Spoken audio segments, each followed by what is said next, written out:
This is Wild on 7th, your favorite Wild podcast. Did you guys see this? This is unbelievable. What is that all about, Kinger? Get in here for the real thing. Like, let's get weird. Maybe I blacked out trying to figure out what was going on. Doubt, worry, fear, because that's what we're breaking the mold on here. Welcome to Wild on 7th, presented by Pilot Games. We're here until it's here.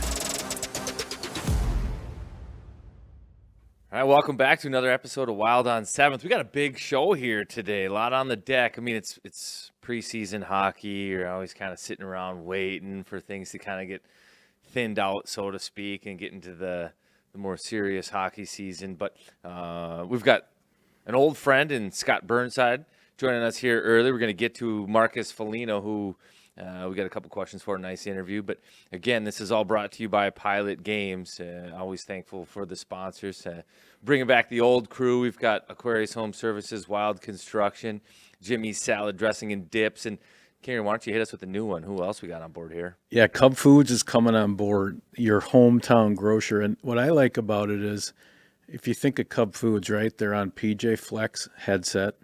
Tough weekend for the Gophers, but Yikes. Generally an optimistic young man. They're going to do Homer hankies for the Twins. That's like, I mean, there couldn't be more optimism bottled in Minnesota than that. And now they're on Wild on 7th. So they're basically just betting on the glass being half full. And if your glass is only half full and you need to get some more stuff, head on over to Cub Foods. Damn, that was so good. I tied that like a double knot. Rabbit ears. That is good. Yeah, we love Cub. Welcome aboard. And Pilot Games, again, huge shout out to those guys. When you play Pilot Games, your community wins. Nice work. Yeah, you love it. True story. So Burnside, you're back with us. Tell us the role you've got with the club right now, and are you on lease or you're full time? Like, what's the deal here? Yeah, I'm on a PTO. PTO? I'm on PTO. It's training camp. Yeah, it is training camp. Yeah. And no, I've been here for a week or so. I'm here for another day, a couple days, and then we'll see what happens after that. But it's been great, and it's been fun. It's been a long time since I've done, sort of full-on training camp, and you forget how hopeful and I hate to overstate it, but it's kind of a magical time. Like, did you like for the young guys and stuff? Yeah, for sure. Like, I was in Denver for the game yesterday. Flew out, departed at 8, got home at 8. So a rush trip to Denver, but to see some of those kids, even though the junior kids, Height and Haight, who were are going back to junior, they're already on their way. Yeah. But, what a day for them. They both played great. Sammy Walker continues to light it up. And though, there's a real sort of hopefulness about it. But I talked to Alex Goligoski after the game, and I was like, we were talking about the kids. He said, you know what? It's exciting for us too, right? For the veterans. You want to get the rust off. You do get tired of practicing against your own teammates because you can't. You're not blasting shots. You're not crushing guys. So it's good to get out and play those games. And, whether the score doesn't matter. I want to ask you, though, when I get done this statement, but score doesn't matter. But when you do win and the kids have a good time at it, I think Dean Evison was so pleased that those kids are going to go home having had a really positive experience, and it's capped off by playing in an NHL arena with NHL fans and getting a win. Did you like preseason games? Like, how did you feel about it? Well, early on in your career, I think you really like them. Yeah. Like Goligoski's maybe pulling the wool over our eyes a little bit. Like, you love these games. No veteran player loves the first preseason game in general because you are playing with guys that you don't know who they are. You look at the lineup sheet from the team across the way, and you've got no clue. The guy could be 6'5" and 250 pounds and want to run you through the glass all day long, or he could, it could be a skill guy that might just dangle through your feet all night. You really have no clue. Right. And, it's your first game. You travel day of, like it was a 2:00 game. So these guys jump on a flight at 8:00 in the morning. They fly to Colorado. It's an hour drive to the rink. Then it's 2 hours to get your body going. Then you play a game. Yeah. Those ones they're not fun for a veteran guy. As I think they're more suited, and you see the guys that played well in that one for the younger guys. It's like the junior guys that come off the bus, like they know how to play these games. You get out there, you get your body going and you play. And it is those younger guys that stepped up and had great games. I think as a veteran guy like Goligoski, it's don't get hurt, don't mess things up, find the pace. Make simple plays. Don't try to do too much and then just, play hockey. But no, I don't think anybody loves that first exhibition game. No. And yesterday was interesting because, the veteran guys were guys that are, their roles are fairly defined, or in the case of Jujar Kara, who's trying to make the team, scored a power play goal. And then you had the three veteran D guys, get Merrill and Kalen Addison and Goligoski, who, it looks like those guys are, okay, who's going to be the 5-6 guys? Yeah. The way it's set up. So, I think those, there's something on the line value there in how you play, and that's especially for Kalen Addison, given what happened, how his season ended, and Sure. and really the very candid comments both from him and from the coaching staff about, listen, we need to see more from you. What we see from you on the power play, we need to see all game long. Yeah. In all situations, and you know that Kalen Addison wants so badly to be part of the team and to address those concerns. I thought he was really good yesterday. So, but logged a lot of ice time, and I think Dean talked about it this morning, was pretty happy with his play. So He's got that Pat Mahomes haircut. Yeah, just aerodynamically. they said his game needs a little more edge, and I think he took care of that. That looks like when I'm out at Gem Lake and almost miss the ball. That's what my pelt looks like, and he's just got it on top of his head. Hey, what did you wear to the game yesterday? Do you feel like you were appropriately dressed as a journalist, or did someone ask you to ask that? Yeah. Well, I'm a little bit. So I will say this. So there's some QA protocols in place to make sure. I had a bit of a panic. So what? Explain what happened in your version. Backstory, because when I traveled in the playoffs, it was business casual, so you could wear a dress shirt and a nice sweater or a jacket. And I had ties with me. You did, okay. Didn't have to wear them. I don't like to wear a tie. Yep. The note came out for the traveling party for Sunday's game. Okay. Jacket and tie, and I don't have a tie. So, you know what? And Aaron Sickman. 8 a.m. flight. It's not like you can go to the store and get one. Well, so you disclosed that you were dressed but didn't have a tie. Did you get any feedback on that? I got some feedback on it, but I will just say Aaron Sickman, team MVP, longtime comms leader, stepped to the plate right away. There were some shots, but Aaron Sickman steps to the plate. I sent him a picture of my shirt. His wife picked out a tie. I looked very good. So we're gonna got a tie. You found a tie. I found a tie. We're gonna close a loop here for you, Burnsy. As you know, I know you're just on a PTO, but I think we should make you feel comfortable here in the state of hockey. So, one of our producers, that email exchange was going around, and he was wearing an Apple Watch, and he was leaning, and he just happened to say, "Show me."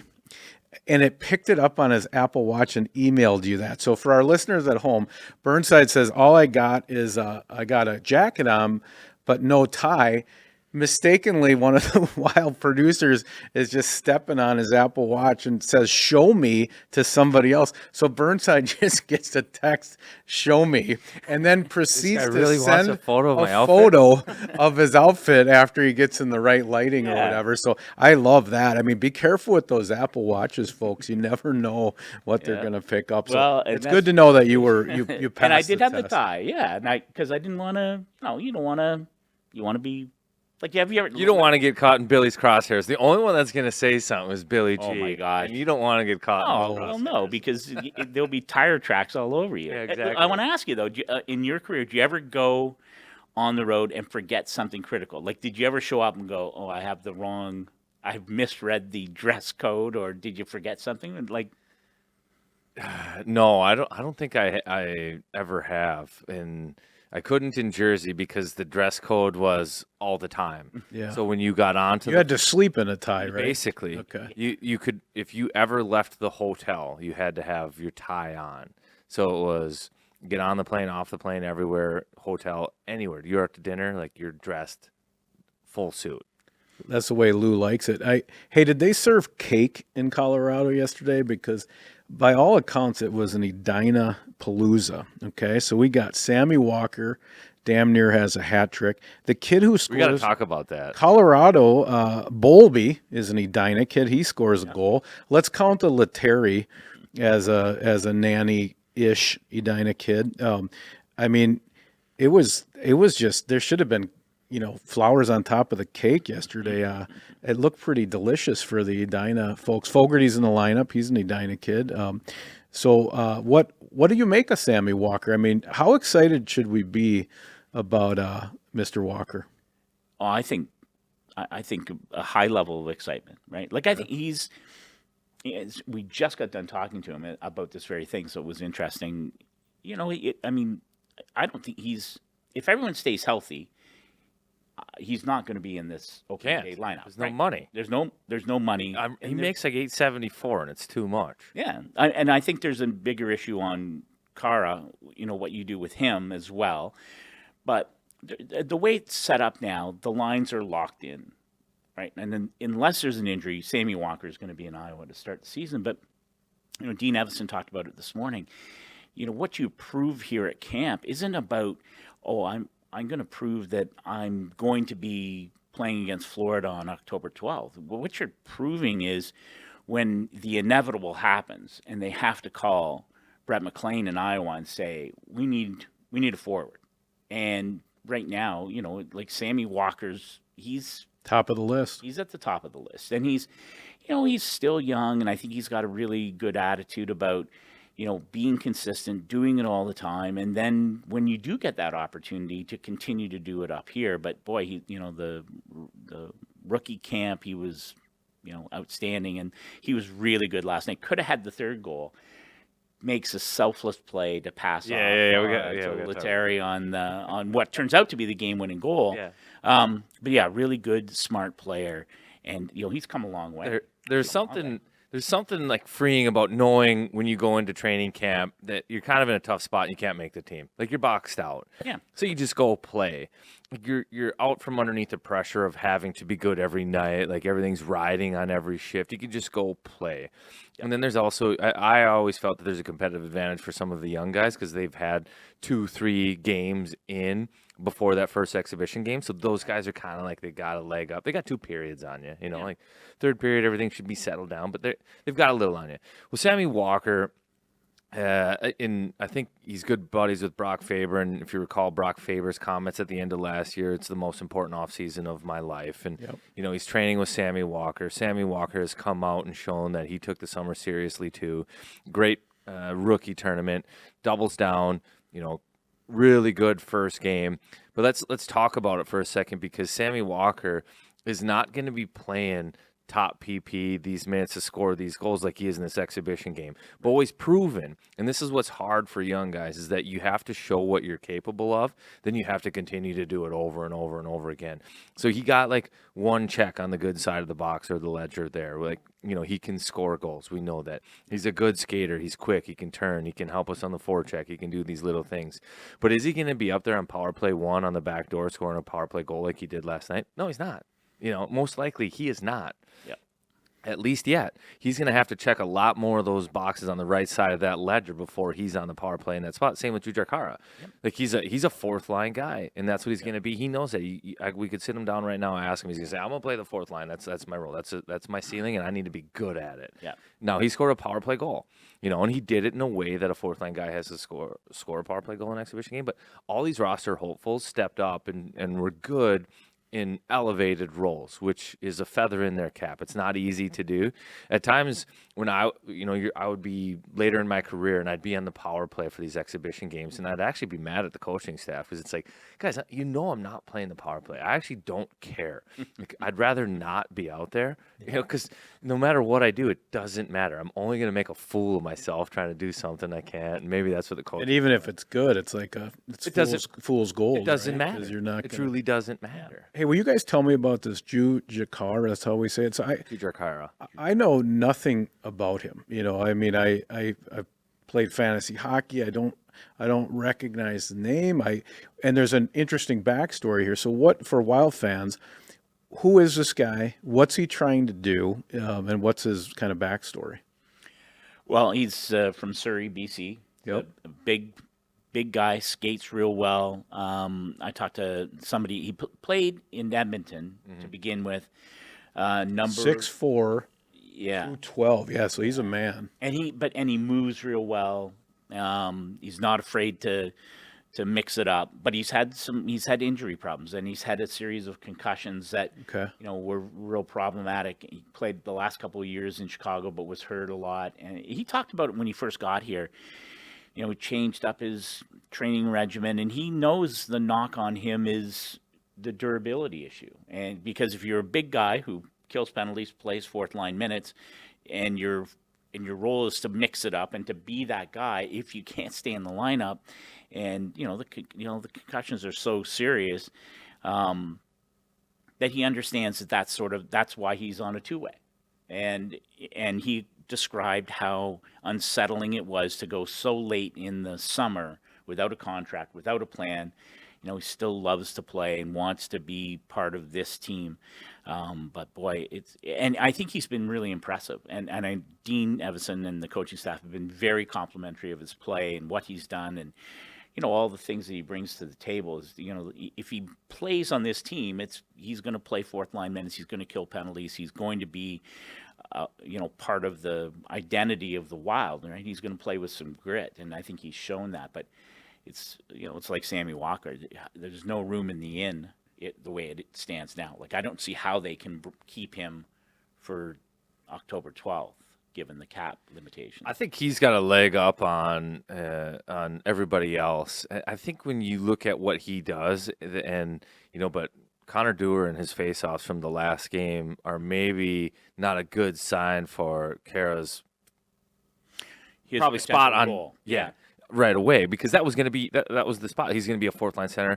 Like, the Wild, I think, are looking for more defined roles and guys to be better in some of their roles. Like, if you're a fourth line center, you need to be like 50 to 52% in the faceoff circle. That's like a staple. Has to happen. Yep. Right. So if you have a fourth line guy that's somewhere in the mid-40s for faceoffs, that's not good enough, and I think they realize, like, we got to squeeze some more stuff out of these positions, out of these roles, and Kara fits the box. He's 6'4", he's a big guy, he can check, he can kill penalties. We need all of that stuff, and another dude that can win us faceoffs. And maybe if we're at 45% on that fourth line, we roll two guys out there. We get a righty and a lefty that can be on their strong side, and that brings us up to a group as 52-54% in the faceoff circle, because we want to play at the puck.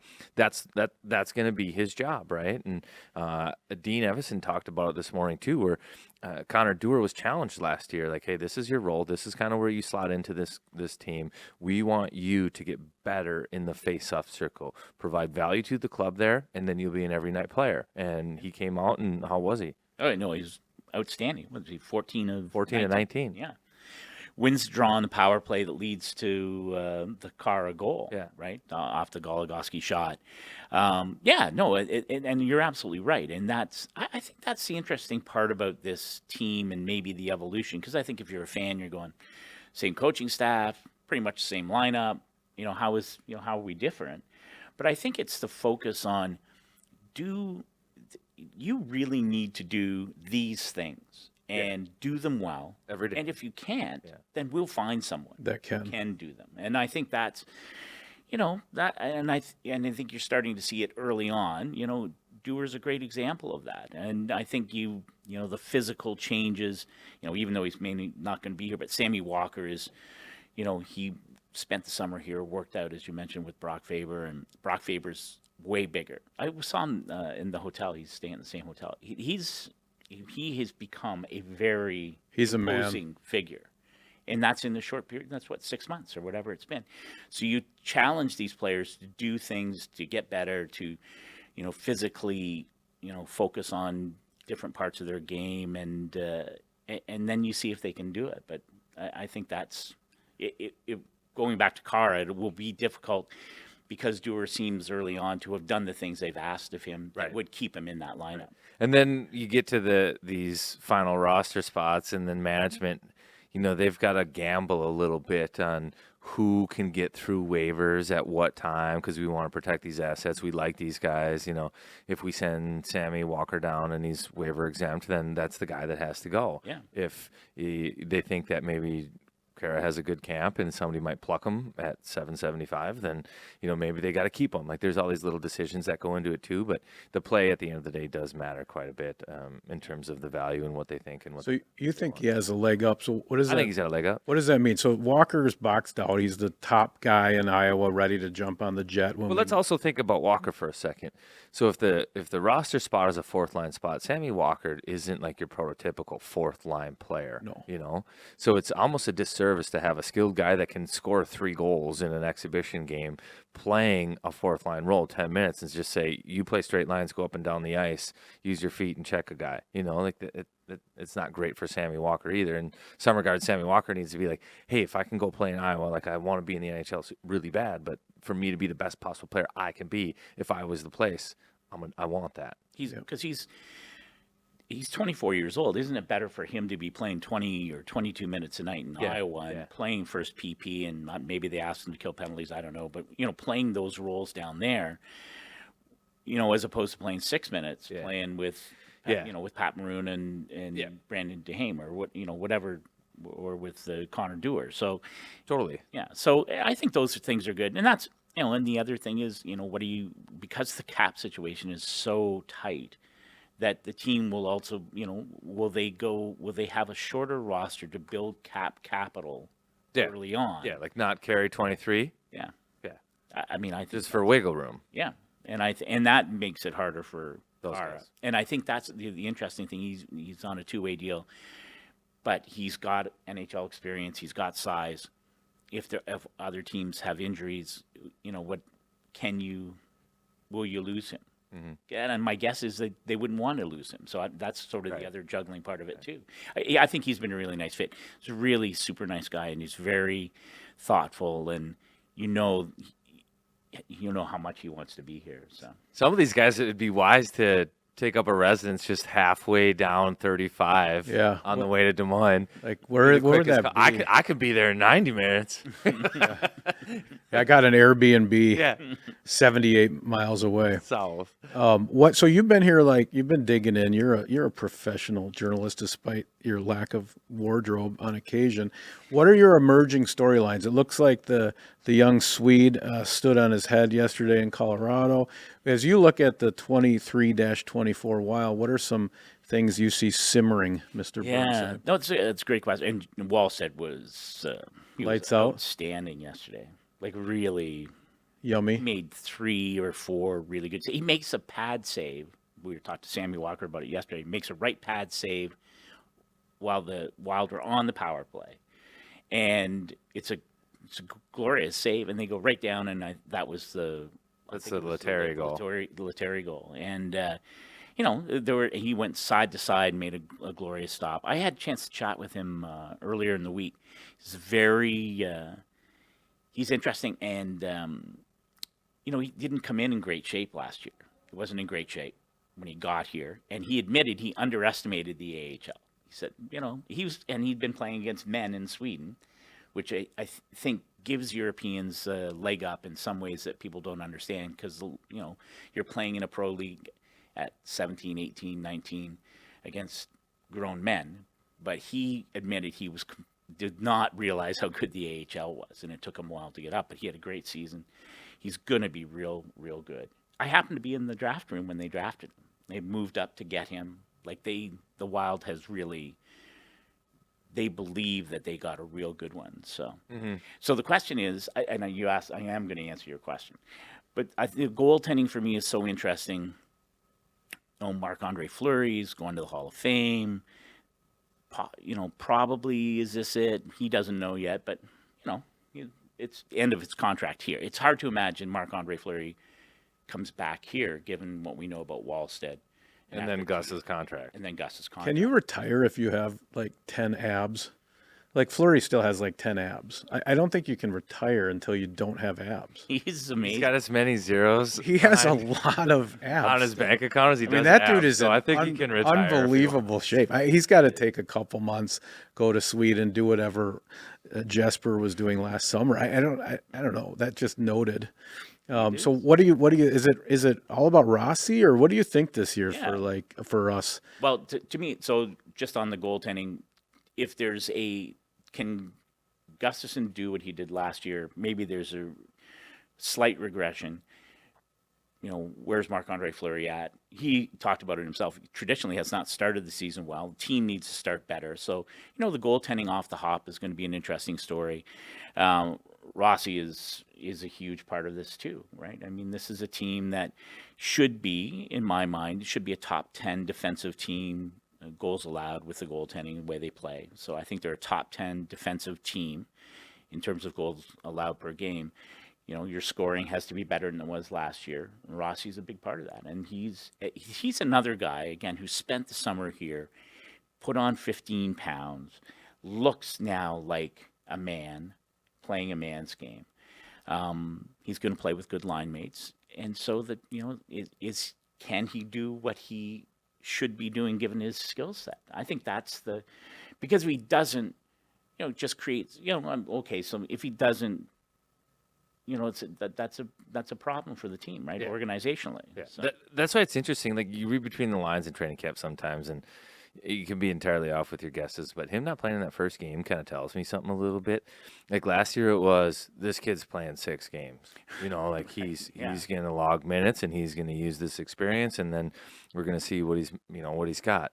This year it's kind of more like, hey, we're going to give you every chance to succeed right now. Yeah. And we're going to see kind of if you can do it. There's going to be no excuse at the end of this camp as to why you shouldn't be an impact player. That's kind of what I'm reading between the lines. Can you imagine Goose when he saw his name on there? They're like, hey, you went to Zach Bryan. You went to every concert with these young boys all summer. So you're playing in preseason game 1. He was in the summer of yes. Well, so it's also it's like, hey, you can skate. It's awful to be the veteran guy in the first game. So there's a rule that you have to have like 8 NHL guys, yep, and maybe like a first round draft pick also counts as that.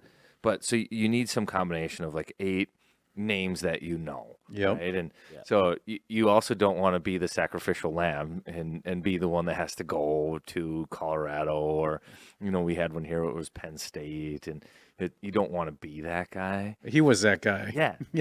I mean, when I opened him up and I was looking at both teams, I'm like, oh, Goose, man, he's going to be, he'll have the most money in the card game on the way home, that's for sure. So Dean Evason's changed his look a little bit. We touched, he touched on he's got curls. Long hair. He's loose. I think he did a piece on him too, or like a Q&A with him. Like, you find anything has changed? Like, what's different about Dean or his approach this year in your estimation? I don't want to say kinder, gentler, because I don't think that's really in his playbook. Yeah. But maybe during the preseason, but not when the games count. Yeah, he was very. I don't know if you could see it on the streaming or whatever yesterday, but after the hit on Damon Hunt, which I did not like at all, I thought, what's his name here, Tanner Hero. Didn't need to make that hit. I didn't like it. Dean very calm, talked to referees, had a discussion, and then after said, we didn't like the hit, but like it was all very. I think sort of, this, you take your cues from your coach, and I just think there's a little bit more zen about him, but like there's pressure on everyone on this team to win. Yeah. The expectation, Bill Guerin, I got a chance to sit in on their address to the team at the start of training camp. And Bill's like, didn't mention last year at all, didn't mention playoffs or anything. He's just like, every year we get better, we get closer. Every year the expectations go up. And every year our expectation is the same. We want to win a Stanley Cup. So, that's on the table. I think this is a playoff team. I think I like them at 3 in the Central. It's going to be tough, but I like this team as a playoff team. Did you watch this Hardo scrimmage they had this morning? The much advertised, we're going to play like a serious ass scrimmage. What were your notes from that? What jumped out at you? Who played well? What did you notice in this kind of up-tempo, pretty serious for training camp scrimmage? Yeah, I didn't think it was all that serious. It was kind of hyped that way. I mean, it was like written about like. Yeah, it was almost like. I wrote about it like that. I didn't feel it was just normal, like that, though. So did you notice anybody flash? No, you know what? I will go back to the power play, and how they've approached it with Jason King as the new assistant coach, taking Brett McLean's role, and now that Brett's in Iowa. And I thought the power play, it was okay last year. I think it was 15th overall, but obviously in the playoffs it was not very good. And the special teams as a whole were not good enough to beat Dallas Stars. So I understand the focus on it, but I've talked to some players who really like what Jason King is bringing to the table. And now Dean's tried to back it off a bit, because now I would joke with Jason King. I said, if you don't get to 30%, you're out. Yeah. If you're not at 30%, Dean's already said Every year expectations go up. Yeah. It was 28 last year. But I like the wrinkle, and the players seem really enthused by it. And the power play units are all, pretty much set. They're not much different from last year. Really. No, it'll be, the power play will be interesting because they have talent, they're skilled, they can make plays. Like they have a lot of what you need. There's not much you can change other than maybe your positioning of a couple of guys, and then pace and a couple of other different things, right? Like, how do you get the most out of these guys' skills? Like, Kirill can handle the puck real fast and get on and off his tape, both shooting, passing, stick handling. Like, so is pace going to be a part of it? That's what I think. That's what I think they can improve on the power play, is like intentional pace. Yeah. Like, touch, boom, boom, boom, go. You know, and you start to get on top of the club that way. But I talked to Jason King about it, and he said one of the things he likes about this group and both the units is puck retrieval, and guys who don't mind. And Kirill's perfect example of that. Doesn't matter where the puck is, he goes and gets it. Right? I hate that high danger area or the gritty areas, whatever those cliches are. You got a bunch of guys who hunt the puck, and that's so important on success is retrieval and wearing the other team down. But and to illustrate what I mean by pace too, like intentionally, if so the power play, you have a puck retrieval, and then like you got Brent Burns on the point, like he's not dusting the puck off, and as soon as he gets it up there, you go low to high, it's going to the net, and everybody knows. Yeah. And that's how you all of a sudden play with pace, right? And then the guys that retrieve the puck say, I gotta get back on my horse, get back to the net, because I know he's shooting this. He's not gonna look for me on a nice little slick backdoor pass, Right. So you get back there, and then all of a sudden that pace starts to change. Now these guys have skills that they can pull that stuff off. So I'll be curious how much pace this power play plays with and stuff. But and then back to the Everson stuff just for a second. I think people also forget too that coaches learn through playoffs and stuff too, like what he did well, what he didn't do well, how to change. You go back to 2 years ago, he's a player's coach, right? Everybody loved him, very inclusive, great. Last year, he intentionally leaned on people, and he was harder on people, and he got them to a spot where they're in the playoffs, and that still didn't have success, and he's figuring the group out, and I think he really does have his finger on the pulse of the group down there. Yeah. But I'm curious, he hasn't tipped his cap yet on like what the adjustment to this group is going to be this year. Is he going to lean on the guys? Is he going to say, you know what, we've got 20 guys on our roster, we're going to play the snot out of the guys that we have to play out of, we're not going to spread minutes. How's he going to manage all this stuff? And I don't know, he hasn't said anything yet, but it looks like he's coming in with a different mindset, and he's changing a few things up. Well, and you have to, right? I mean, this is the great, to me, the important part about having success at the NHL level is the consistency, and you can't be, teams do this all the time. They cycle through their coaches, and they cycle through, some teams are cycling through their management team, like searching in the dark. If you are going to be consistent, though, that doesn't mean you do the same things year after year. It just means that you have the same people because you trust them, and you trust them to come with a new plan to address things that went wrong the year before. And I'm with you. I'm curious to see how that's going to go. But I think that you can see that there are changes, and that this is a different coaching staff, and that they will treat things differently. And again, you got to keep working it to get to 105 points or whatever it's going to take, and it's going to take 97 points at least to get in as a wild card, probably 97. So it's a good number, 97. Yeah. I hope he is Zen. I like this idea of Zen Dean. Maybe he'll start giving books to people to read, and hair keeps growing. listening. Maybe he'll be on the podcast. I mean, didn't- let's yeah, get weird. I didn't ask him for a tie. That was for sure. No, I know. He's all of his are matching. He's like Regis. I think they're Regis clip-ons. Philbin. They're always so perfect. He's It's got a the, clip. Who Wants to Be a Millionaire look with the sheen. Should we throw to our interview? We got Yeah, well, a good one. First of all, thanks for coming on. Yeah. Hey. We'll catch up with you. I think you again got a here real soon. shot of making the, I think so. yeah. Keep I up the appreciate good that. work. Yeah, well, Yeah. yeah. If you haven't checked out Burnsy's stuff too, go down the rabbit hole on the Wild app. I mean, I learned that Kirill liked the Greek wedding movie, which is just spectacular. He also calls Minnesota mini, which anybody who hates that, Kirill does it, so it's probably fine. Yeah, check out Burnsy's stuff. He's got a lot on there. He gets after it, folks. Yeah, and big Jesper Wallstead piece coming up. That's too. right. Yeah. Yeah, with the man. And so we're going to have an interview here with Marcus Foligno. We get into a lot of stuff with Moose. This is sponsored by Duke Cannon. If your hair is a weapon or you wish it was. Speaking of weapons, his sun-kissed hair, when we threw him on that 360 cam, we got to get that out on social. I don't know if he bleaches it or like Off there. I was like, he doesn't have any sons. no, but he puts like he's a what do you guys call I thought yourself? this was like a story. A Son dad kissed daughter? somebody. What do you guys call Dude, yourself? dad of only daughter. It's an Dude, acronym. dad of only daughters.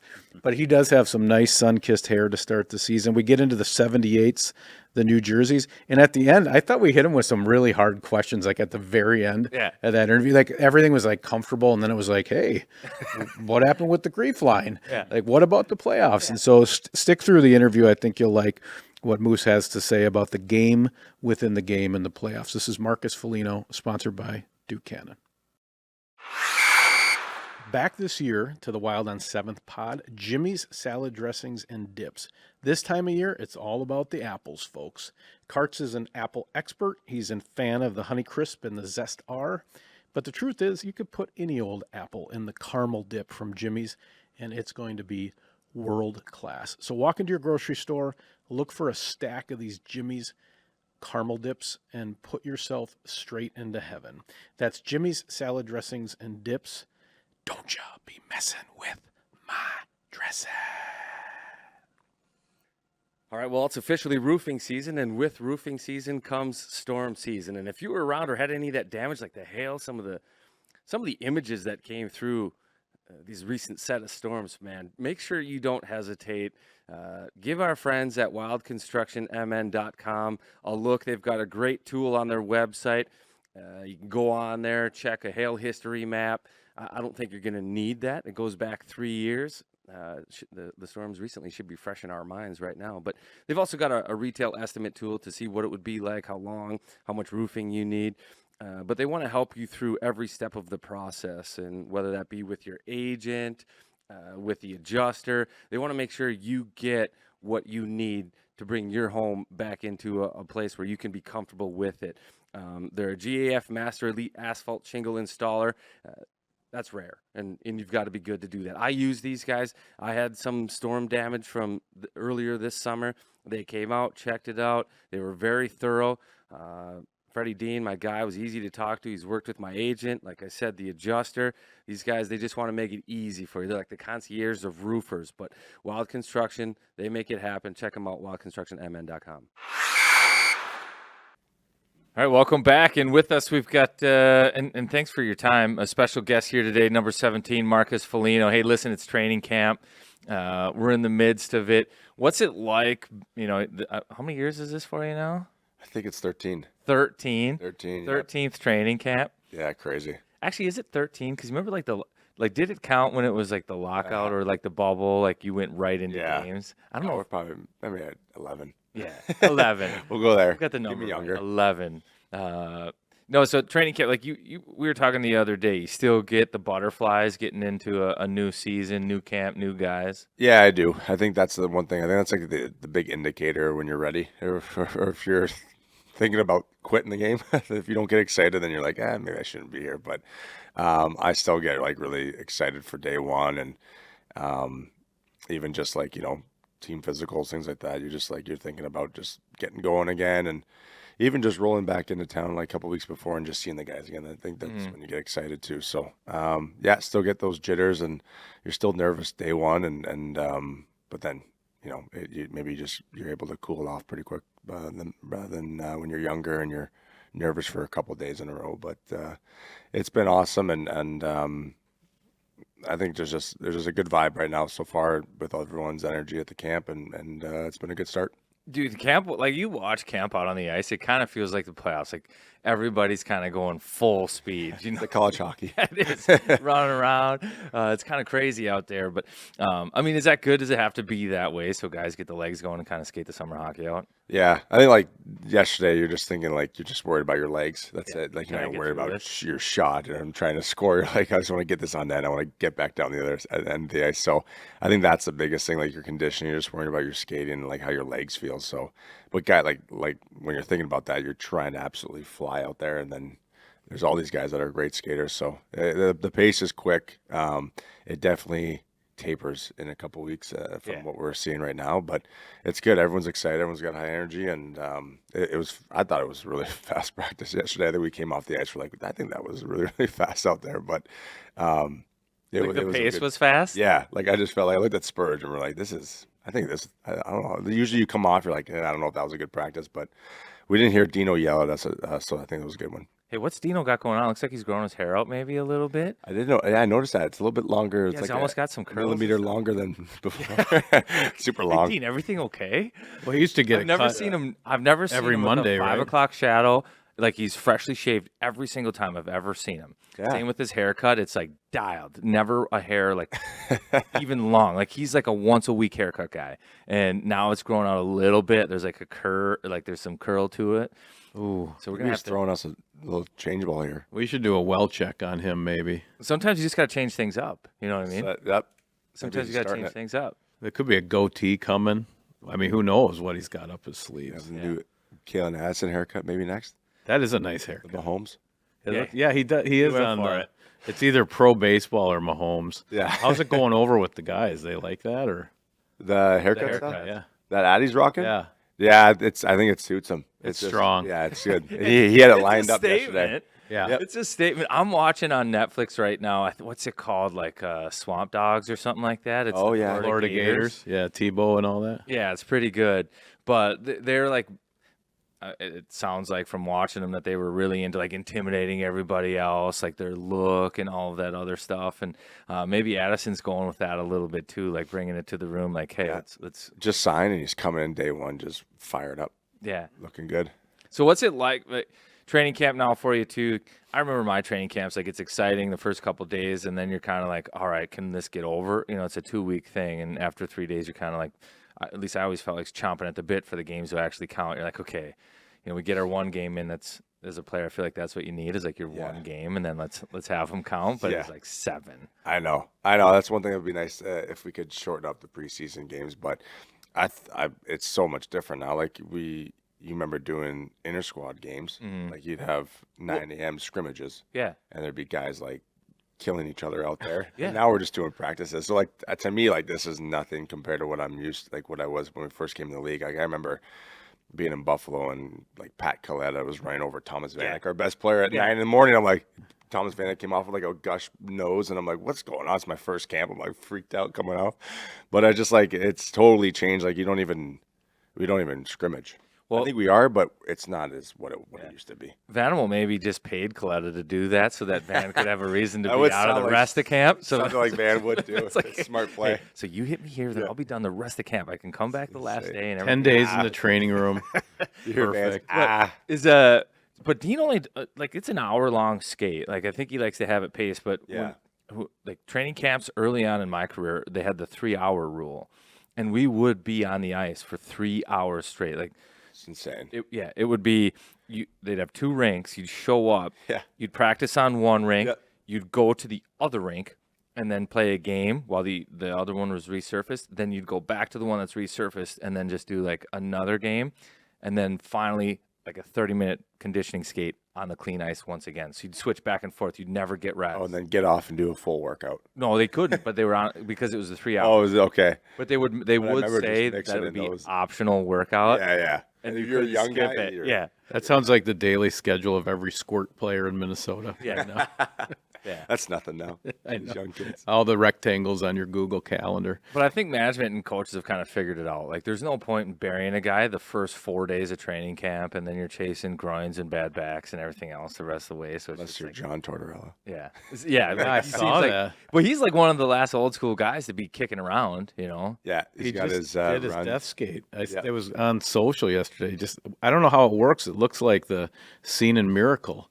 You just go until you can't go, and you just go in a circle. Is that what he does? Yeah, you do. I think you're doing a 3 mile or 2 mile on the ice.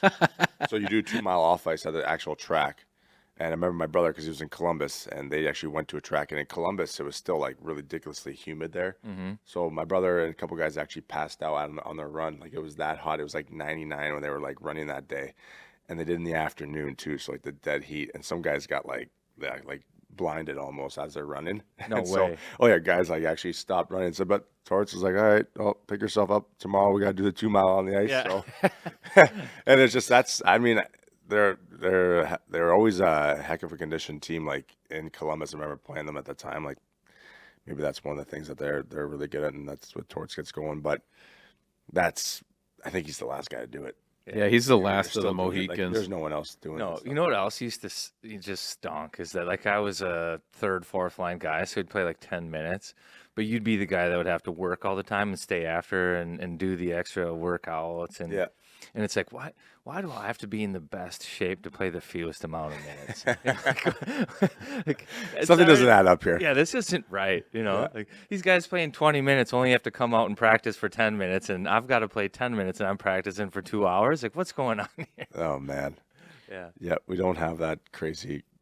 Like you said, it's like an hour on the ice and it's all out, and then you're gonna know guys taper off in an hour if they're Yeah. in condition or not. So So we were saying kind of the Sunday before Labor Day would be the Wild Off the Tee golf tournament. It's sort of your second to last day of freedom. How was your golf experience? How was your group? How did you play? I saw you and Maroon sketch out on a cart afterwards to get a little bonus golf in. What's your review of the day?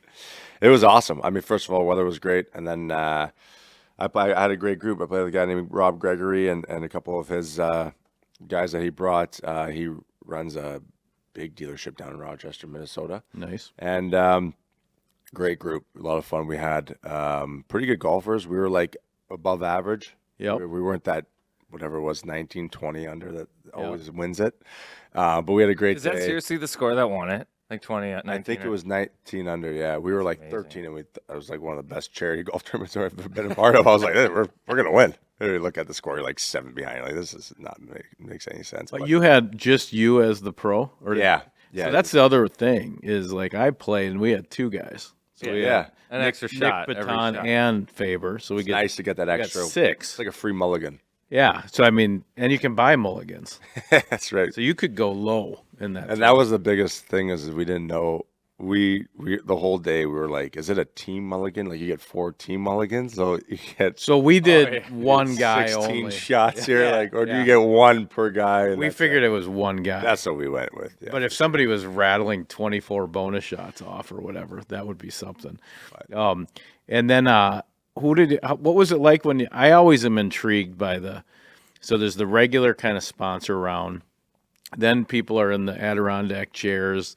The cigars are out. Maybe the anthem singer's passing around a bottle of whiskey. And then the guys kind of go out.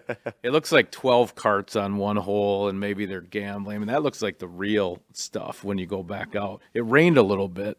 But Yeah, did we you, stuck did you through get how many holes did you play after? Boom. I got 4 in, but those guys did about 9. Nice. Yeah, I had to get back, but yeah, that was awesome. That was a lot of fun. We put some money on the table, but that's what I would when you talk about maybe doing it a little bit earlier in that golf tournament. Yeah. Just because it's a little close to camp, so I think guys would maybe enjoy themselves a little bit more if it was a little bit earlier in September. But it was still a fun time. But yeah, we went out and it was like Boldy, Duhame, Dewar, Hartsey, me, Patty, Midzi, Shaw's got to be there. and Shawzy was on our team. We started off decent, but then I left and I heard I owed money, so we obviously lost in the back. So Uh-oh. yeah, there was another group there too. I forget who we were playing with. Yeah, So- that's good. Guys got in and out. Hey, what's Maroon like? I guess your fantasy football co-managers. Yep. It's Big Moose Rig. Is that the name of your? Big moose rig, yeah. Okay. I go, we need a clever name. He's like, you think of something up. I He's got like, well, it's a truck, but it transports mooses. But exactly what we thought of. what do we know about this guy? He seems so. Well, let me put it this way. Seems I go, interesting. Patty, I got to make a big trade here. Like our team's not 1-2, and he goes, I don't care. I'm like, okay, great. So that's how it started. So let's just. He's laid back. He's letting me take the reins, which I don't know if is a good idea. But You made the trade. no, it got declined. I'm sending off just random things going at people, and everyone's just thinking I'm the worst right now. I'm just trying to. You gotta Take shake things some- up sometimes. Yeah, I'm trying to get rid of. We got two of the Jets running backs, Hall and Dalvin Cook. Yeah. So just trying to get those guys. See if off. anybody will bite. Yeah. We had Don't Nick. take her so far. Hey, Aaron We had Rodgers is down. They're gonna have to run it more. You might want these guys. That's what I was going with. That's what I was going with. We had Nick Chubb, and then his knee bent the wrong way. Oh. So That's now never we're good. Yeah, I did look- not watch the video. I was kind of like, God, I kind of want to. I don't know why. I just want to see it. I shouldn't want to see it. I didn't look. Oh man, Hey, so I you- feel like that happens every game. Singer, you were pretty excited about the golf tournament because you were able to play with Faber. Like you've kind Yeah, of been his yeah, number one yeah. fan for the last handful of years, and Rock Faber's glasses. Yep, we all had the glasses on. you could How see awesome are those? clearly. I think he needs a little like. Just I heard it a was your white best tape putting in the day. middle. I think he doesn't look right without him. I actually think he should play with him on. It's amazing because Could he you play only with- see him like Rec specs. with like he always has his glasses on. Like it's only game or on the ice, Yeah. and it's just like boom, he's got his glasses on right when he's done playing hockey. Tortoise shell. I don't know if it's like a sensitive eyes or what he's got going on. But You know what's amazing though is he must like to look through the glass with the glasses on, and obviously their prescription or whatever.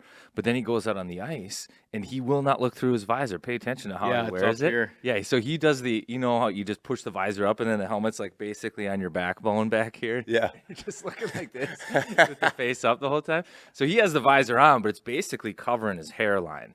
You know. Yeah. Yeah. yeah. That's. He didn't like No, looking he- through the glass when it comes to the visor. No, he is. He's an awesome guy, and he's a really good player, though. Holy smokes! Yeah, he's a big kid too. Yeah, he's a beast. He I got, was he got a lot surprised. thicker this summer. Yeah, he's Stronger. He looks like he could take a little punishment. He's a big guy. And he was fun. He almost built like a football player. That guy's Yeah, right now. no, Yeah. he's thick especially for a young guy. How do you play as a golfer? He was good. He was good. He was That didn't sound convincing. well that Nick good. the Nick Paton good. Nick Paton Petey can play. He's good. He carried us, I would say. Faber had a few shots early and then not as many late, but he could have been rattled though. We're all wearing the glasses. I mean, that was kind of hit or miss. A lot of That's awesome you pictures guys with did that. us wearing the glasses. So who knows? But yeah, it was good to Sensitive get up towards there it. I'm with. not too sure. So you went muskie fishing, basically in my backyard, White Bear Lake. Tell us about it. And who'd you go with? Was it I went Flower? with Flower, yeah. So it was like when I got back, I'm like, you know what, we still have so much time before we gotta get things going here. And I was fishing a lot this summer back home. We live on a lake, so I just love doing it. And I've done muskie fishing once 2 years ago in our hometown. There's like if you go to the big lake up there, it's a pretty good chance to catch one. But we did not catch one. I think my brother lost one at the boat. So like we had a great time, but it was just I've never caught one yet. So. And I feel like Flower's the type of guy that's never done that before. So I was like, let's bring him. And I Twin Cities Muskies, shout out to Ryan McMahon. Yeah. He's the guy that took us out in your backyard. And we had a blast. I mean, we still caught some northern pike and we actually caught a largemouth on a muskie lure.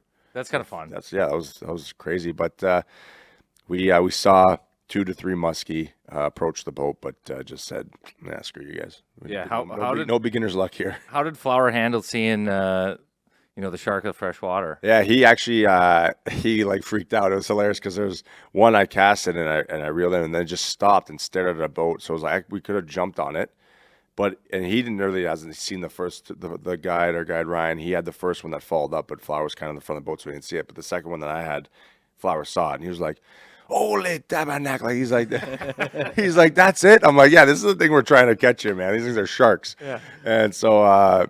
Yeah, but we had a great day. I think it was like too nice of a day. Yeah, to be high muskie skies. fishing. Yeah, it was like not a cloud in the sky. It was the water was so calm, but we got a good tan. that day. Yeah, you worked so on the it was tan. good. Out on the water, can't complain Yeah, too good much. lake in your backyard. So I need to know, like, what are the go-to boat snacks? Did you guys bring snacks, or was it just? Yeah, I got Jersey Mike sub. Oh, okay. Yeah, I nice. picked that up, and yeah, we had some of that, and we had a couple cold ones, and then that's it. I just enjoyed the day. It was the 9 a.m. to 3.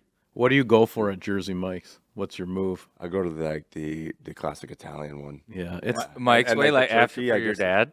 Mike's way. Yeah, Is that how you order it? Yeah, yeah, yeah. yeah. I love the dressing they put on that too. That kind of the oil.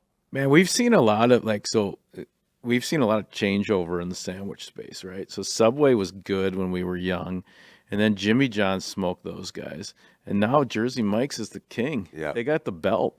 And the reason But why, somebody else is going to come and knock off Jersey Mike's. There's a lot of innovation in sandwich world. and going back to our golf tournament, I like 3 years ago got to golf with the Jersey Mike's franchisee owners. So Oh, there's nice. 4 of them, and they're awesome guys. So like I was like, I gotta go represent Jersey Mike's anytime I go there. You know what I It's like? delicious. You know what I like, but it's just never caught on, or like warm subs. It's like nobody can do it well enough or fast enough. Like Firehouse, Yeah, Firehouse. Remember Quiznos? Potbelly can do Yeah, it. Yeah. yeah.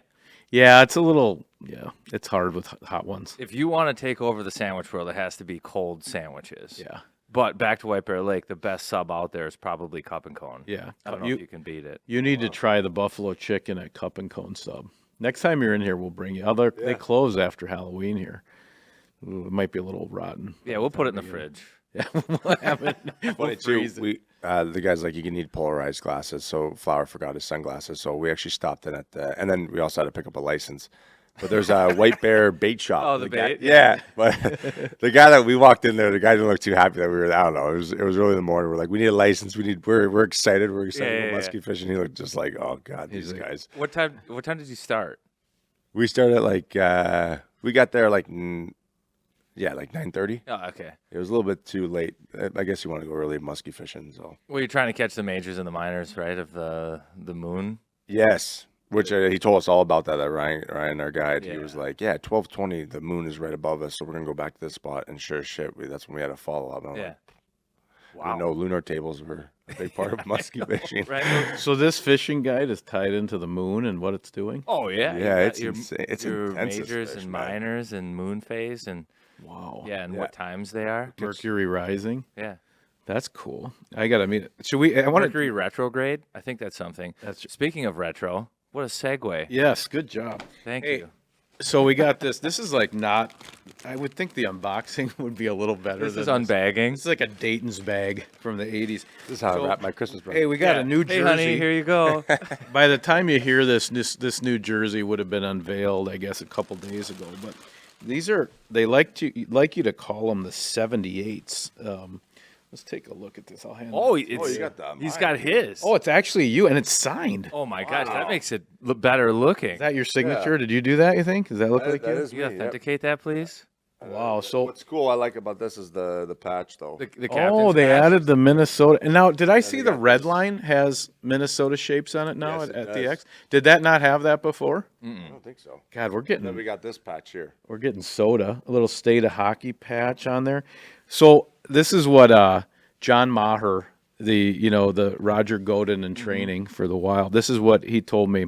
Pulling this up. So when Yeah, they just hold it as long as you can. You're good. this That's is how he gets hurt in camp. He's just holding that thing. one thing that's great podcast content is talking about visuals within the studio, but we're trying to get this. This is the reverse retro. All right, I'll bring him into it. Give So him the- yeah. remember, in 1978, there was a thing called the Minnesota North Stars. Some of you may be emotionally invested in them. This is when we drafted Bobby Smith first overall. Gilles Malash was coming over from the minor league club, new owners. And so the last couple years we had some reverse retros. We did the whites and the greens. But now the 78s, which is what they call them, are back for an actual alternate jersey. So I think we can wear them 13 times. It's got the green base.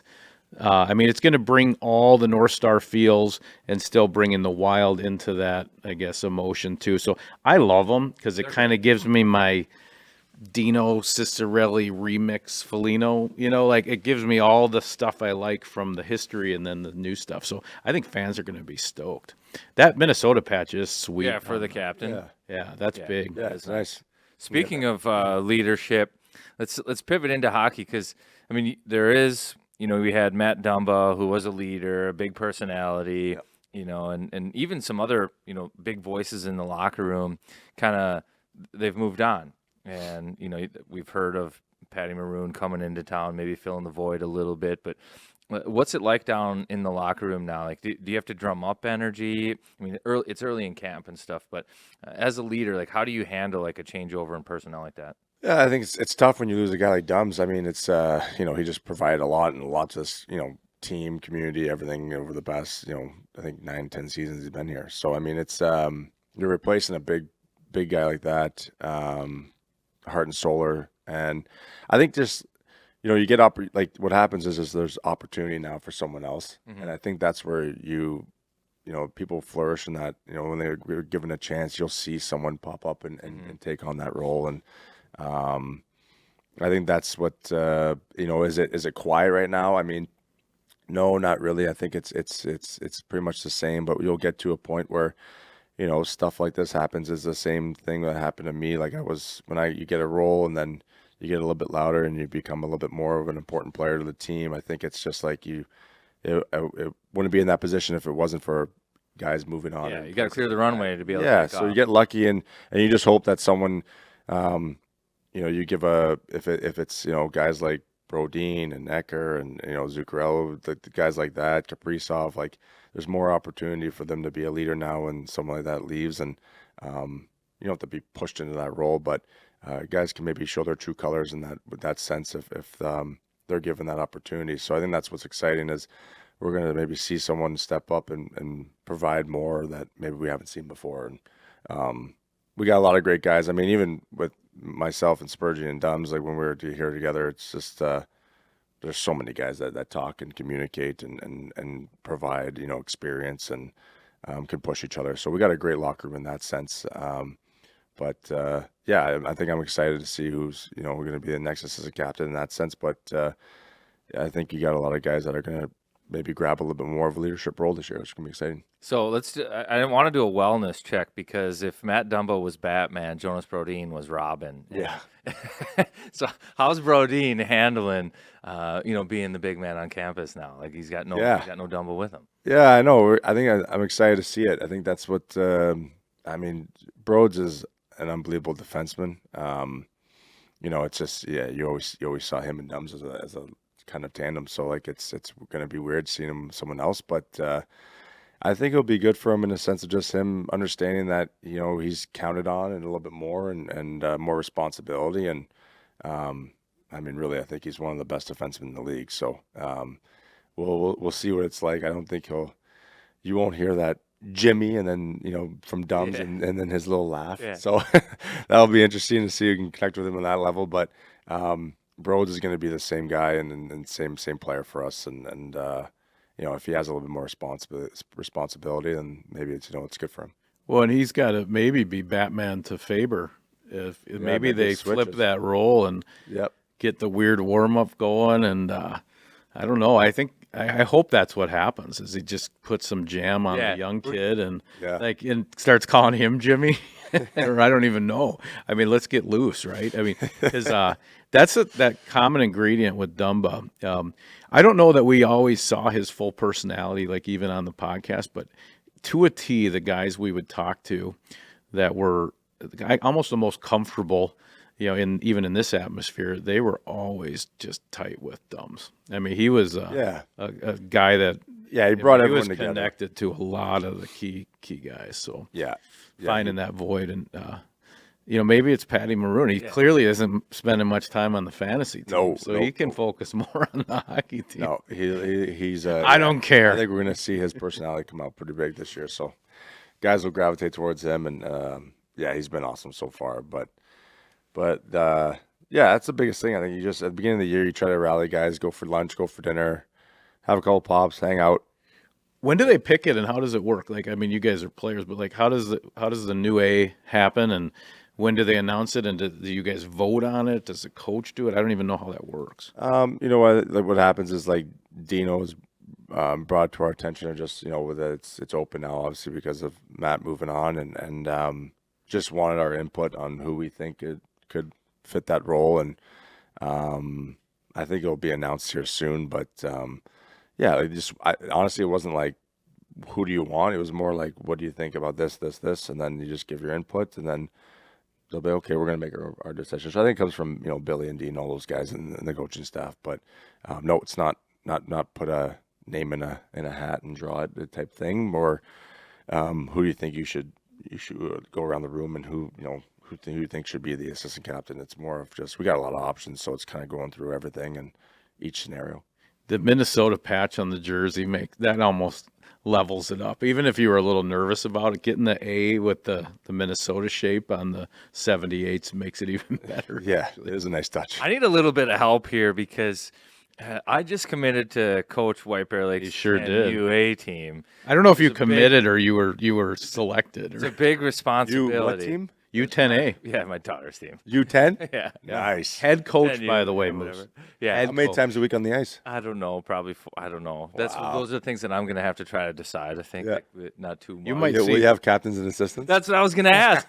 Do I do captains? That was such a big deal when you're young. So they're young. I don't know. That was I remember. I think it started. Yeah, when you're kind of 10, 11, right? Yeah. I remember that. I wasn't picked as a captain. That's for sure. I was that kid that was the drill buster. Still am. So it was wasn't counting on that. When I was growing up, it was just like basically the best player was the captain, right? Yeah. And sometimes that's hardest worker or whatever. Yeah, and leadership isn't necessarily being the best player. Like you want good leadership from your group, and then how do you select that? And I don't really know. I think you run a Tortorella, the 3 mile, 2 mile, and then the last one, and the last one gets the C. I kind of want to just see give which the family most member quiet girl the C. Brings their kid in late. Who's here early? Yeah. Who gets here first? Yeah. Or just not have been me either. Just give it to your kid. Maybe if she makes the team, just be like, can't spell Carter. You'll get you won't get questioned about that. No, you won't get calls. You won't get dirty looks. Hey, should we play the game? Yeah, let's do it. Okay, so people listening at home, last year we brought you Hot Lap, where you walk around the rink between periods and look for 3 different things. But if you want to wreck your day every day, there's a little game called Immaculate Grid, which is basically Wordle for hockey. Okay, so I'm going to show you this, Moose. So you got 3 things on one axis and 3 things on the other axes, which is and you're looking for overlap. So if you got the Blackhawks on top and the Oilers on the left, you just have to pick a player that played on both those teams. And then you type them into the box, and it's a 9 square, and you try to get it. Now, I've only successfully done this twice, and Carter, I think, was involved both times because he knows about 35 fighters that have played on 7 different teams. Yeah. But we're going to pass this around. We're going to do it fast because this is not great audio content. But I'm going to start. Type it in? Yeah, we will. I'll show you how. So 30-plus win season. Okay, so I know that Patrick Wass, he won 30 games for sure for Colorado at some point. So I start typing in his 30-win name. season, so the goaltenders. We can just go there. And it goes Patrick Wass. I select him. Florida's going to be Van Beesbrook. So I'm in. So now I go to you. You click the box you want. So if you wanted to pick a goalie that won 30 games, you got to do it for Florida or Edmonton. Or you can find a player that played on both these teams. And you click on the box with the overlap. So that box would be a Hawk and an Oiler. So if I go Jujar. That's who I was going to say for that one. You're talking. So the one Marcus is going is they've had to play. What's his Chicago. name? By the way, what's the percentage on him? 6%. 6%. So we're getting Jujar Kahara. I feel good. Nickname's Juge. So Jakara, apparently. We should have him as a guest next. So I do want the Wild on 7th fans to get into this world with the Immaculate Grid because for me, usually I wake up and it's Seattle on top and Ottawa There's some teams on you'll the find left, some teams that you and know I am nothing about. Done. Yeah. Or even Montreal, huge blind spot. Okay, So 30-plus win season, Grant Fuhr. I'm doing the easy one. So you guys going goalies, right? Yeah. you guys stay on the left. We have not made a mistake. Yes. Yeah. The other thing is you only get 9 guesses. So if you get one wrong at any Can't point. get a perfect score if you get one This wrong. is college football Like 3 years ago. You get one wrong, you're dead. And you had to have played a game. So like I did. Got another one right. God, I'm good. How many? What's the percent? Who did you pick? 0.8%. Who was it? John Madden. John Madden playing for which 2 teams? Florida and Chicago. So check out Immaculate Grid. They got hockey and This is crazy. I didn't know this thing existed. This is for you. Actually, it could be a real confidence boost because you'll probably get it every morning. Yeah. For a fan, I usually type in something, it turns yellow, and I just throw my phone on the ground. So I don't know exactly why I do it, but I do. Hey, just to make this more interesting for the listeners, one thing with when the 78 North Stars had this turning point, which I is just what botched it. who would you dead? Yeah. Oh, good. This will help the pod. Actually, No, it's not. Well, so Florida goaltender that has 30 wins. you guessed Luongo and it was wrong. No, I guess Van Beesbrook. Oh, yeah. Don't you remember back in the day when When they went to the Florida went finals? on their run? He never had 30 wins That's that what I'm season? because it was just like that seems like it's Oh, the that most seems like likely I scenario. feel like he's one of the most popular goaltenders in franchise history. That's what I mean. He's got to have 30 plus wins. He doesn't. No, he And didn't. by the way, when you get Watch it him have wrong, 29. Yeah. He's got 29 wins. Moose, when you get it wrong, it's the worst Yeah. because it's death by paper cut. So you push the guy's name, and I think it just turns yellow or red, and then it just says, hey, "You're just done." Yeah. because we're not even going to finish. Well, we got to go through the rest of them just to see if we know now. Somebody that played for Florida and the Islanders. Parrish, did he? Mark Parrish. So you probably have Yeah, Mark when Parrish. you play it enough, He helps. you get a couple guys that played everywhere. Like Pour one out for go Mark that- Parrish. Haley. Tough guy Haley. Oh yeah, Right? Did he play there? yeah. Yep. What do we have left? How many? There's Spice. Colorado and Chicago. Chicago. Isn't In Colorado and the I Islanders. do Andrew Brunette. oh yeah, Bruno. And then the other one can be, was it Colorado and the Islanders? Colorado and the Islanders. This is great because the only benefit to this being on the podcast is there are like 30 people in their car yelling a name right Screaming now, at just so upset. Yeah. How do you not know this? Oh, it's Devin Taves. He'll be yeah. he'll be a popular. Hey man, Immaculate Grid. It's almost like We just missed that one. So it has to Luongo has to be the Now I want a real answer from you. Did you go for Van Beesbrook even though you knew you could have done Luongo because you were trying to get the lower nerdier I didn't- percentage? No, I didn't. Florida wasn't good during Luongo's era, to my Oh, so he wouldn't have had the recollection. wins. Yeah, I got it. I hear you. Like Florida was always like a middling team. Like remember Olli Jokinen? He was like the greatest player that never played in the playoffs. Yeah. Like they never made it. Scott How are you going to Mellenby. get 30 wins without making the playoffs? Who's the goalie that when Florida made it? Volkun? Oh yeah, it might have been Focoon. But remember, New Jersey beat them first round. They had a really good season that year. That might have been Volkun, Clemenson, Scott Clemenson. Oh yeah, Clemenson. He's also in New Jersey too. Yeah. Hey, I want to finish with one. So 30 plus seasons, 30 plus wins. Immaculate Not Grid, bad. man. You're in. That every morning. Get your coffee. Grid. Get your coffee. There's a couple of them. So if could you lose boost Immaculate my- Grid, go to Puck Duco. You got to get one right. I think if you go 9 for 9, you're gonna have a great game. I think you should get into the rotation. So when they did these jerseys, I do want to tie this to the playoffs. So apparently the North Stars went on a run. So after the 78, 11 out of 14 years, 2 cup finals, 2 round threes. So that's what I like about it is we're about to get real serious about the postseason. good vibes. What did you think? I haven't talked to you really since the end of last year, and it was such a crazy playoff series. You're doing everything you can to bring emotion. They're launching you out of every game. It was like, it was nuts. How did you reflect on it? And like, what do you think we learned about the second season, the gauntlet, in the summer? I'm not gonna lie, it was pretty tough the next couple of weeks after being eliminated. I don't know why. I was kind of miserable. That's I think good. just the That's way Game 4 went. I really thought we had a chance to put a stranglehold on the series, and we got. All right, well, you've heard us on the pod talk about Aquarius Home Services a lot, and yes, we endorse them here, but hey, this is important. The Star Tribune had a Reader's Choice Awards, and they just recently came out, and this is voted upon by the consumers. And Minnesota's best gold winner in water treatment, Aquarius Home Services. Gold winner is, as an electrician, Aquarius Home Services. Silver winner in HVAC, Aquarius Home Services. Silver winner in plumbing, Aquarius Home Services. They are a one-stop shop, and whether you need water treatment, like I clearly do at home, if you need HVAC help with your AC, if it goes out in the heat, and if you have terrible allergies like I do right now, and you need clean air inside your home, they can help you. If the lights go out, They've got electricians. They're a one-stop shop. They're earning the right to be recommended. Leave these home services to the pros. Call the guys at AquariusHomeservices.com. Yeah, a couple words from our sponsors. Boom, thanks again for that. Yeah, it sucked. It sucked because I just saw a lot of the hard work we put in that game, and just like, I just thought we had a really good mindset, and we learned a lot from the year against St. Louis.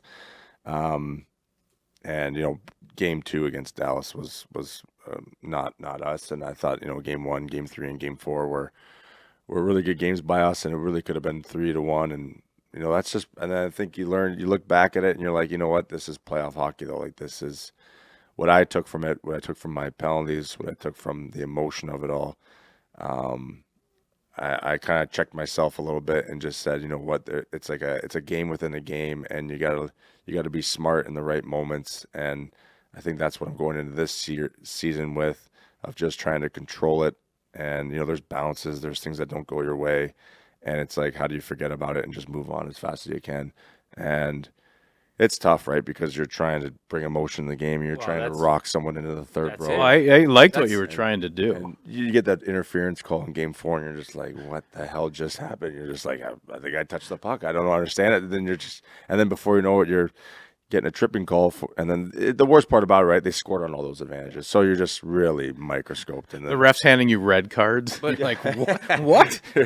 What the hell is happening? But that's your job as a veteran player. Like, that's the way I look at it, is like, and you have to take that risk sometimes. You don't know the outcome, but that play could be what launches you to the second and third round. That could be the polarizing moment that changes everything. Think Claude Lemieux, think Scott Stevens on some of these hits. Like, sometimes these things, like, they're what make the difference. They're the polarizing moment of your run, right? And you, like, veteran players' leadership, like, you recognize, like we're going to need a moment like this. Is this it? Is this it? And you have a fraction of a second kind of to decide, and then you make your choice, and you're like, yes, this is my role. It's my thing. So I'm gonna do it. Boom, and then it's to the referee's discretion. Even if if it's a 2-minute minor, it's not that big a deal. But then it's a 5-minute major, and then everything's the one in game 5, and then then you have to think about that too. Would you like to have it back? That's when you get mad at the game. You get mad at the game a little bit, and you get it because they want the game to be a little bit safer. But old school hockey, that was like zero chance. You know? It's just it's from that call in game 5 for a knee on knee. It was really crazy because when I hit him, like, we both hit like quads, and like, it really wasn't like, and my knee I actually had a little sprained knee after that, and it wasn't because of a knee on knee. Like, if it was because my leg actually got whipped too with him, so it wasn't anything that I was deliberately going after his knee. It was more he moved to the left because he grabbed the puck and then put it this way, and then, but you can dissect it all you want, and that's the thing, right? You have these moments in the game, and game 5 could have went different if that never happened, right? So we're playing shorthanded like we did in game 3. Yep. It was a little bit of a different outcome, but it takes a toll. You're tired. It's Ecker being gone. Series, you got Ecker out of there, and now you got me out of there, and it's just it hurts the coaching staffs. It hurts our players because now lines aren't rolling, and you're gonna mix and match guys that haven't been playing with each other like that. So it's tough. So I took a lot on myself just after that, and then you come back for game 6, and we played decent, but we didn't play the right way, and they scored at crucial times in that game, and it just got away from us. And well, the game within the game, the comment you made, I think you're absolutely right. We've been covering the playoffs for a few years, and we're talking after every game. It's like it's a melodrama. The coaches are doing things on purpose. Yeah. They are actively working agendas, and I completely agree with you. Game within, as a guy wearing a letter, you almost have to. It's like a script. You have to go, okay, Pete DeBoer's trying to do this. Right. And normally in a hockey sense, I don't think you would ever be aware of all that stuff because it could be distracting. But and it doesn't matter the first 82. But in a weird way, it goes from checkers to chess, right? Yeah, totally. You almost have to go, okay, he's trying to get us to do this. Or maybe he's trying to get us to do this because he thinks we'll do this.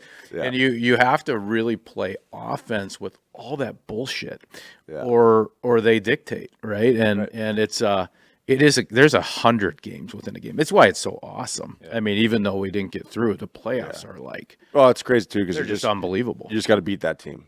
Like, you're not worried about No matter how you do like, it. You got 7 games against one opponent, and you're going to see them, maybe 7 times. And I think that's the crazy part too, is that like you beat them once, and then things can change. Yeah. And then you got to like, this is a different game, so you got to beat them again in a different game. And then like that's what I've noticed in the last series.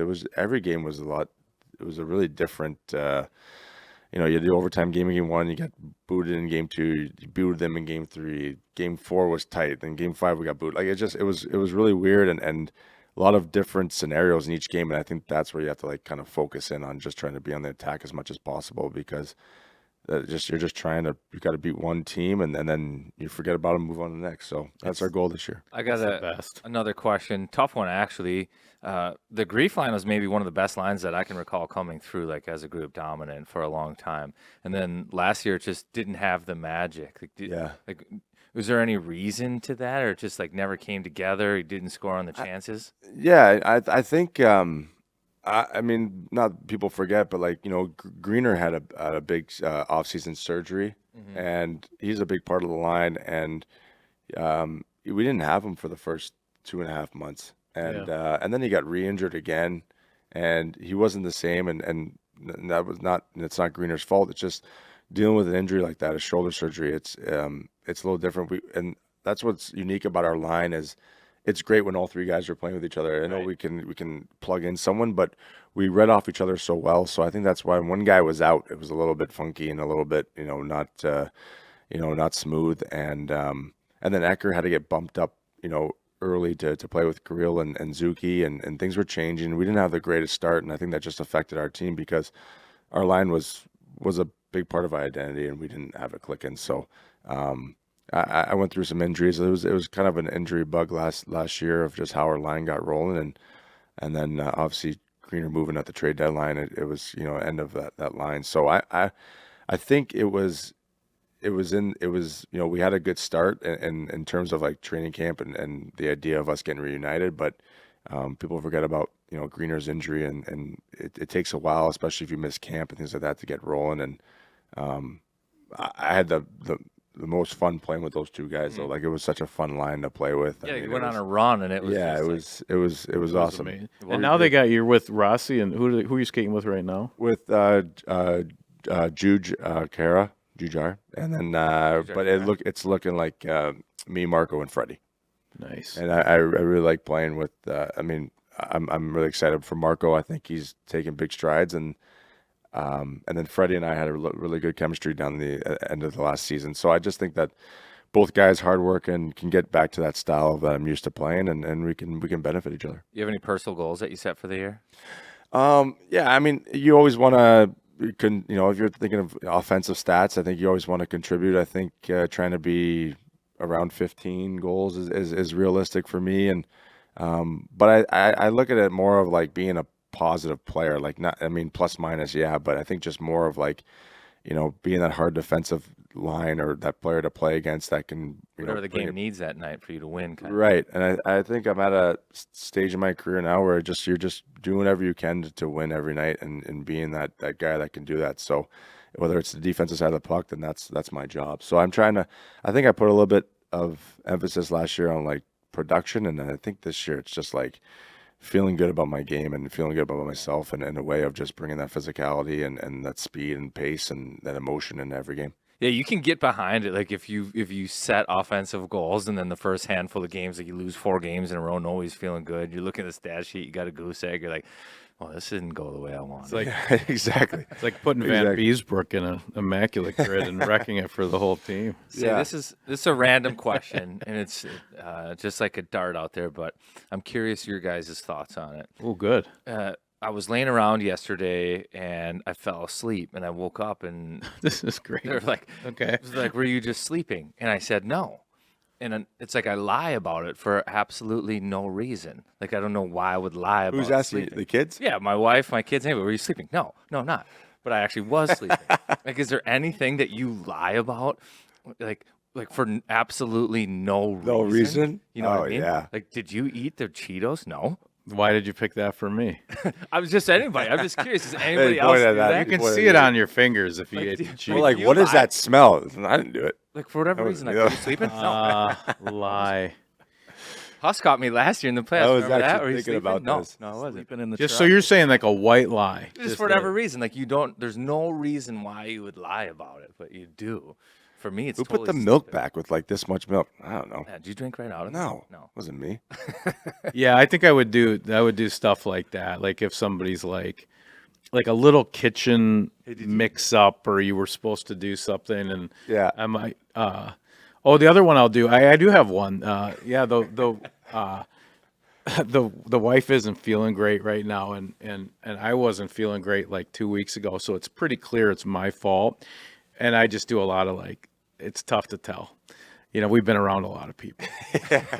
I she wants to can't. blame You're not the one I who brought it can't- in here. She wants to I don't blame know that we can trace this back to me. Yeah. Even though I know it's probably me. So that's one I'm just like I went out. It's tough to And, tell. yeah. It's tough to tell. Went to a concert. High-fived a lot of people. So it could be me. Yeah. But that's too close. You were there also. I have a buddy that does it about hangovers. He's one of these guys. He'll never acknowledge that he's hungover. He just goes, I'm just a little tired. I feel like that's a mental game though. Like It is kinda he's awesome. playing against himself. He just goes, I'm I'm just not no, I'm a going little to tired. admit You know, that I'm I'm working hung. through it. I'm like- a little tired. Yeah, like you just deny it in your own brain and act like it doesn't exist. Or you get back home and you're like, yeah, I didn't drink that much tonight. Yeah. No, I'm fine. Are you sleeping? No, Yeah, maybe that's I what was it is. watching golf. No, it wasn't that. I was pretty good tonight. Hey, real quick, what's the watch, Kinger? Oh, hey, so I was feeling good. We finished third in the golf tournament. No big deal. 6 guys, mulligans. But I bought guys, this. mulligans. I bought this watch in the silent auction. Oh, there. Oh, it was a silent auction? Yeah, I paid for this. Oh, wow. This is called Invicta, which I'm yeah. not a watch guy, but I don't know that that's really a thing. Nice NHL box. Yeah, this is actually a better unboxing than the jersey that we're all supposed to be excited about. Double unboxing. Okay. Whoa. Oh my! Oh, my God. Look at that. I mean, come on.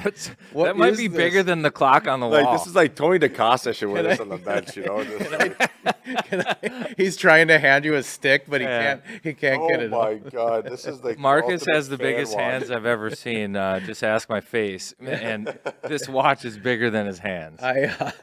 That's why I bought it. I'm like, this is like Flavor Flav of Oh, Wild my on God. 7. It's got a hanger around his neck. I think that Sundial. instantly. Imagine you're interviewing someone though, and they're like, I mean, this- they're like, you know, looking at it, going, you know, these guys are clearly all in.